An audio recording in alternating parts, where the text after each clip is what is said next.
Okay, taking a picture of my traffic signal. It's not working right now, or it's just not powered because my garage door light is not on. You can kind of see I've added this electrical line from the light so that when the light turns on, it powers the traffic signal. Testing.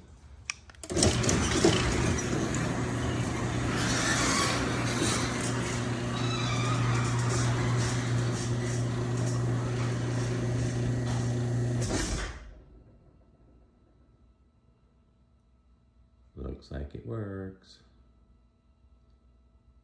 Got about 15 seconds of green.